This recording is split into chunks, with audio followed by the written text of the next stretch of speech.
রাজধানীর কাকরাইলে জাতীয় পার্টি ও গণ অধিকার পরিষদের মধ্যে সংঘর্ষের ঘটনা ঘটেছে। এ সময় গুরুতর আহত গণ অধিকার পরিষদের সভাপতি নুরুল হক নূরকে ঢাকা মেডিকেলের আইসিইউতে ভর্তি করা হয়েছে। এ ঘটনার নিন্দা জানিয়েছেন বিএনপির ভারপ্রাপ্ত চেয়ারম্যান তারেক রহমান সহ বিভিন্ন রাজনৈতিক দলের নেতারা। এ হামলার ঘটনা তদন্ত করা হবে বলে জানিয়েছেন প্রধান উপদেষ্টার প্রেস সচিব। এদিকে দুপুরে সারা দেশে বিক্ষোভের ডাক দিয়েছে গণ অধিকার পরিষদ।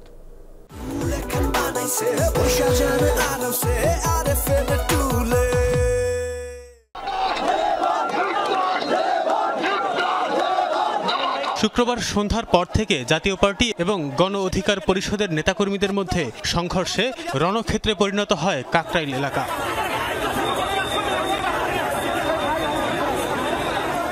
পুলিশ জানায়, গণ অধিকার পরিষদের একটি মিছিল কাকরাইল হয়ে যাওয়ার সময় জাপার নেতাকর্মীদের সঙ্গে ধাওয়া পাল্টা ধাওয়া ও ইটপাটকেল নিক্ষেপের ঘটনা ঘটে। প্রায় ঘণ্টাব্যাপী উত্তেজনা চলার পর সেনাবাহিনী ও পুলিশ গিয়ে পরিস্থিতি নিয়ন্ত্রণে আনে।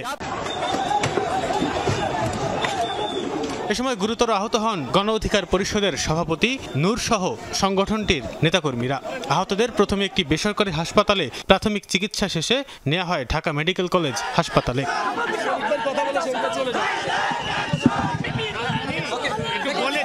নুরুল হক নূরকে দেখতে হাসপাতালে ছুটে যান প্রধান উপদেষ্টার প্রেস সচিব। সাংবাদিকদের বলেন, তদন্ত করে দায়ীদের বিরুদ্ধে ব্যবস্থা নেওয়া হবে। নুরুল হক নূর আমাদের যখন বাংলাদেশের মানুষের সাহসের অভাব ছিল, যখন হাসিনার এগেনস্টে কেউ দাঁড়ায়নি, তখন উনি 2018 সালে উনি বাংলাদেশের একটা মেজর মুভমেন্টকে নেতৃত্ব দিয়েছিলেন। তার উপরে আঘাত খুবই ন্যাক্কারজনক একটা ঘটনা। আমরা এটা নিন্দা করি। আমরা এই পুরো জিনিসটা আমরা ইনভেস্টিগেট করব।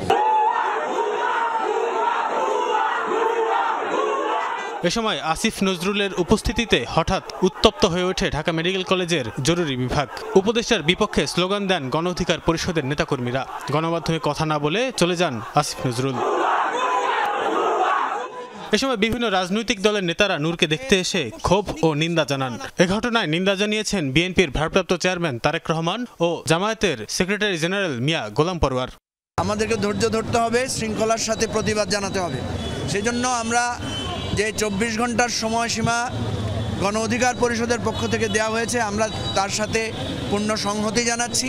আইন শৃঙ্খলা রক্ষাকারী বাহিনীর সদস্যরা এইভাবে তাদের উপর চড়াও হয়েছে।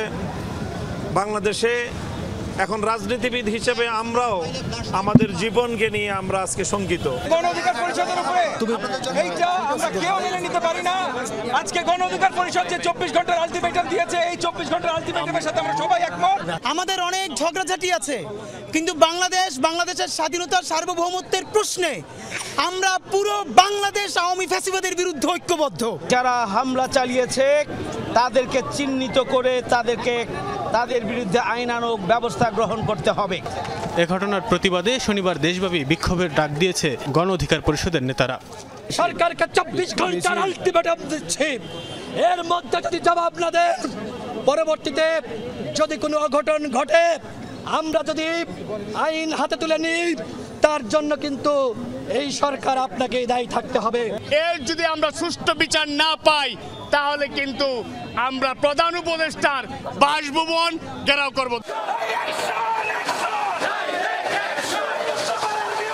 এ ঘটনায় তাৎক্ষণিক বিক্ষোভ করেছে এনসিপি।